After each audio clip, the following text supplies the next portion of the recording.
Good evening and thanks for joining us at 6. I'm Valerie Lawson. I'm Mark Bullock. Save Anthony Boyd. That's the phrase you may see on billboards in Montgomery soon as part of a new anti-death penalty campaign. It's a protest of Anthony Boyd's execution, which is scheduled for next month.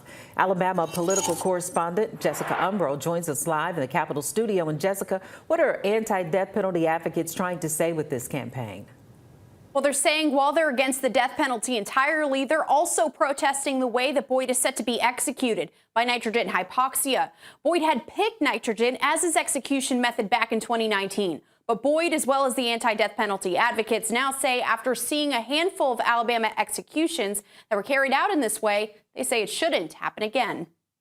If you're going to kill people, at least have the decency to know who they are. Who is Anthony Boyd? He's been an Alabama death row inmate since 1995, convicted as one of 4 men responsible for the 1993 killing of Gregory Hughley in Talladega. But Reverend Jeff Hood of the Execution Intervention Project says Boyd's case is more complicated. He's somebody who got to death row and figured out how to make a difference on death row and off of death row. Esther Brown, executive director of Project Hope to Abolish the Death Penalty, says Boyd is the chairman of her death row inmate-run organization that's looking to end executions in Alabama and nationwide. I think that's who he always was, taking care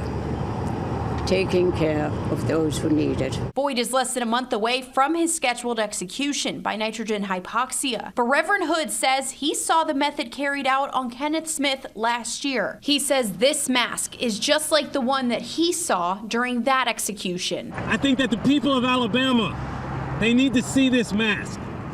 This is a torture device. I wish that everyone in Alabama could try this mask on. To see what a torture device on your face looks like. And if you are not driving by the billboard, Hood says he wants to raise another question to all. Do the people of Alabama want this to be done in their name? Now, they also raised questions about Boyd's innocence, and I reached out to Governor Ivey's office for comment about those concerns, about the death penalty in general and nitrogen hypoxia. I was referred to the execution authorization letter that the governor sent out last month, where she said she has no plans on granting clemency.